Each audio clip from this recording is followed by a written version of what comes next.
I'm just gonna say, I don't know. I'm just gonna say, I wonder if anime, like, does anime attract people who are on the spectrum for autism? Not even a joke. Like, if that's the case, then I give you a pass.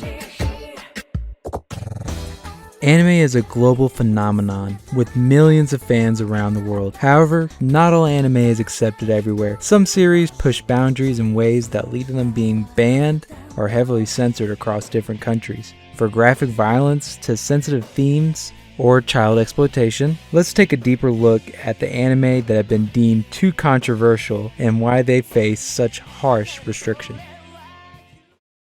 Well, I just can't understand any of this. Everybody in Japan is either a 10-year-old girl or a monster.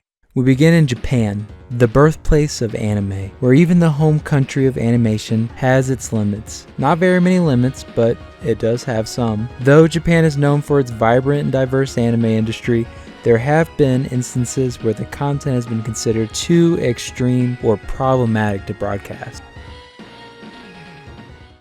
Asumatsu-san, a modern reboot of a classic Osumatsu-kan, this wacky comedy follows the misadventures of Matsuno sextuplet, lazy, mischievous, and hopeless, unemployed adults who get into absurd and often self-destructive antics. The show is packed with meta-humor, parodies, and chaotic energy that constantly breaks the fourth wall, and a savage fanbase. The first episode of Asumatsu-san faced copyright issues which led to a ban. It's ironic that a show about 6 mischievous brothers running wild would get caught in legal web, especially when the episode was largely a parody. However, Japan's stringent rules about intellectual property means even parody has its limits, and the show's creator had to address the concerns surrounding the use of copyrighted material. Hi,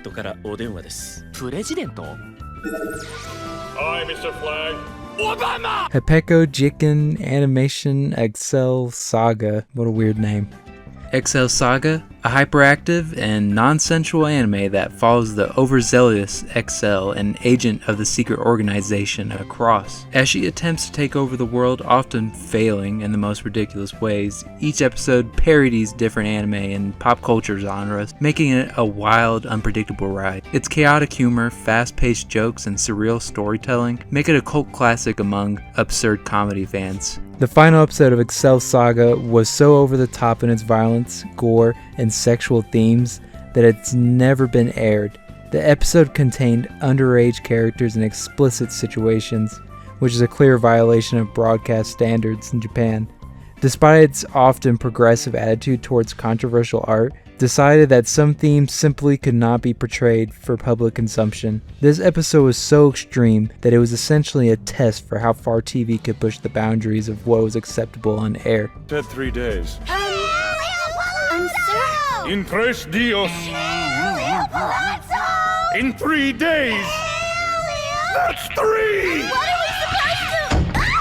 Popy the Performer, a bizarre and surreal CGI anime that follows Popy, a sadistic clown, and his mute wolf companion, Kerimono, as they perform dangerous circus acts filled with slapstick violence and dark humor. Despite its simple, colorful art style, the show is unsettling with its grotesque yet comedic tone. With no dialogue and repetitive yet eerie soundtrack, it leaves a lasting, almost hypnotic impression. It is a really strange looking show. It was made for children. Episodes like The Swallower and The Knife Game from Popy the Performer faced bans due to their depiction of excessive violence. These episodes were deemed too dangerous, which featured a game that children might attempt to imitate. Such violent content raised concerns about its influence on younger audiences, leading to its removal from many networks. This is a reminder of how children's programming, especially in Japan, is expected to maintain a certain level of responsibility. Sometimes.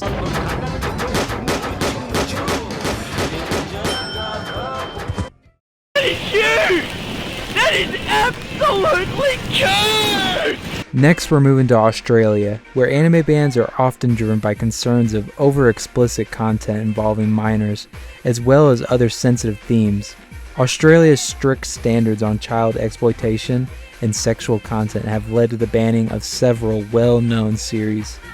Eromanga Sensei, a light-hearted yet controversial romantic comedy about Masamune Izumi, a teenage light novel author, and his shut-in stepsister, Sagiri, who secretly illustrates his novels under the pen name Eromanga Sensei. As they navigate the publishing industry, awkward sibling dynamics and romantic tensions arise. The show blends humor, fan service, and heartfelt moments, appealing to fans of otaku culture and some freaks. Eromanga Sensei, this anime, which features a sibling relationship that crosses into problematic territory, was banned due to its themes of child exploitation. The depiction of incestuous undertones combined with its portrayal of a young girl in a sexualized situation was too much for Australian censors. The country's regulations are particularly sensitive to any content that would potentially harm or exploit minors, making Eromanga Sensei a target for removal. No, God! No, God, please, no! No! No Game, No Life. A vibrant, high-stakes fantasy anime following genius gamer siblings Sora and Shiro, who are transported to a world where everything is decided through games. With their unmatched intellect and strategic brilliance, they aim to conquer this world and challenge its god. The series is packed with mind games, colorful animation, and a mix of humor and intense competition. No Game, No Life portrays minors in sexual suggestive context. Australia has a history of rejecting anime that presents children in inappropriate situations. This series, which blends gaming with sexually explicit content, faced a ban on its first 2 volumes, and it's not allowed for importation into the country. Sword Art Online.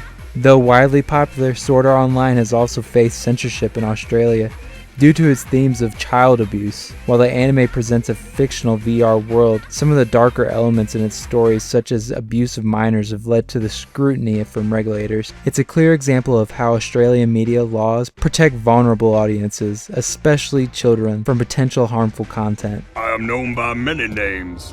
Mountain Slayer, Thunder Lion, the Chocolate Axe. But you may call me Tiffany. Next up, in New Zealand, anime is also subject to careful scrutiny. While some series are enjoyed with minimal controversy, others have faced outright bans due to the themes of exploitation or excessive sexual content. Puni Puni Pomi, a chaotic, over-the-top parody anime from the creators of XL Saga, following the hyperactive Pomi wannabe who dreams of becoming a magical girl. The show is a rapid-fire mix of absurd humor, fourth wall breaks, and exaggerated anime tropes, often pushing the boundaries of comedy and weirdness. Its sheer randomness and extreme energy make it a wild ride for fans of experimental anime. This anime was initially banned for its controversial themes, which included the sexual exploitation of children. Though it was later reclassified after a review, the original decision to ban reflected the country's zero tolerance on the content that would be harmful to young viewers. While some argue that the series is satirical, New Zealand's classification office determined that it crossed the line, making it one of the most controversial anime in the country. High School DxD, a supernatural action ecchi anime centered on Issei Hiro, a perverted high schooler who is killed on his first date and reincarnated as a devil by the beautiful Ria Scrimmer. Now part of her demon clan, he must battle rival factions while navigating romantic entanglements and intense battles. The series is known for its over-the-top fan service, humor, and surprisingly engaging supernatural plot. I'm gonna have to say doubt there. This fan service heavy series also faced a ban in New Zealand for its sexualized portrayal of minors. Though the series was later reclassified with an R16 rating, it was initially removed from circulation due to concerns that it promoted inappropriate relationships and normalized sexual content involving young characters. For countries like New Zealand, which are sensitive to the portrayal of minors in adult situations, this series posed significant concern. Sounds like an issue that should be relegated to the authorities. I mean his big dick! Now here's some smaller countries that we can talk about that don't have very many bans under their belt, but they're still interesting enough that I want to talk about them. Bahamas.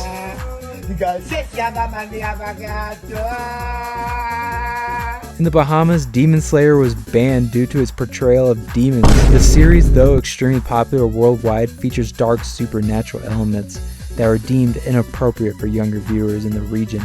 This is an example of how culture and religious perspectives can influence how certain content is received and regulated. France.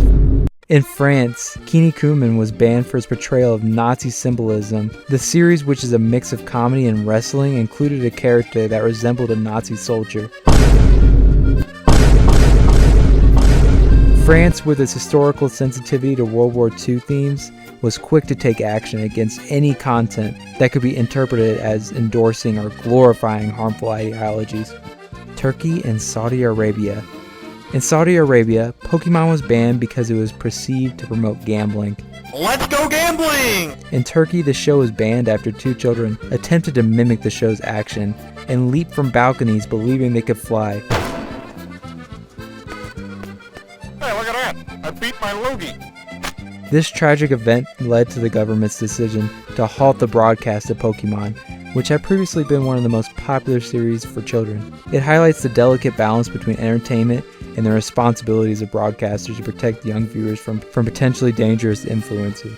Look, I don't know if I could blame Pokemon for those kids jumping off the balcony.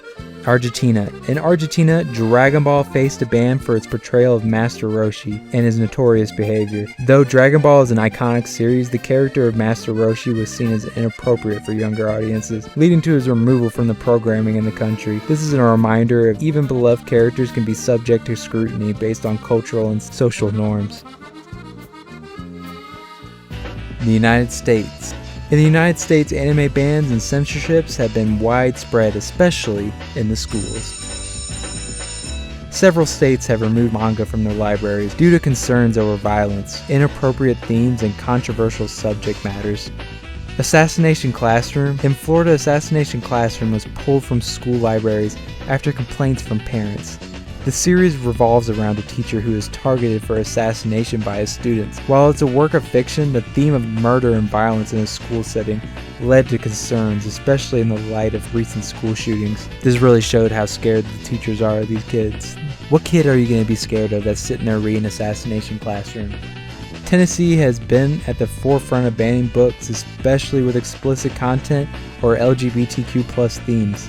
Several manga titles including Yuri on Ice, Dragon Ball, JoJo, and Jujutsu Kaisen have faced removal due to the portrayal of LGBTQ+ characters and violence. This trend reflects broader debates in the US about the limits of free expression and the protection of children from content deemed too inappropriate.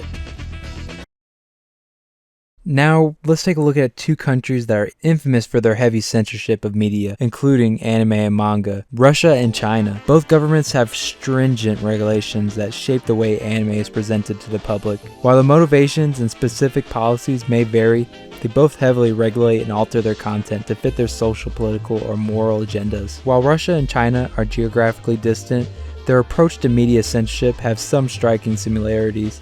Both governments have a long history of regulating content that they might feel harmful to their population. Anime and manga is no exception. Whether it's violent themes, political undertones, or sexual content, anime that crosses these lines can often be banned or censored outright. In Russia, censorship has a history of being closely tied to its government's desires to maintain moral and social order. Shows that feature violence, politically sensitive material, or anything deemed too immoral are quick targets for removal. Russia has banned anime like Fate, Kaled, Linear, Prisma, Elia, Fate. Okay, we'll just call it Fate.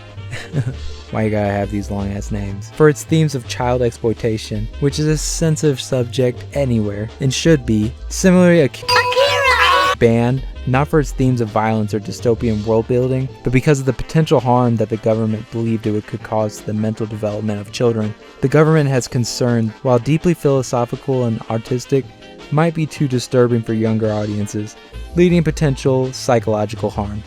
In China, censorship is often more about protecting public morality and promoting political stability. The Chinese government strictly controls media to ensure it aligns with their values and narratives, focusing on what is deemed positive, progressive. Violence, sexual content, and political messages critical of the government are often targets for their censorship.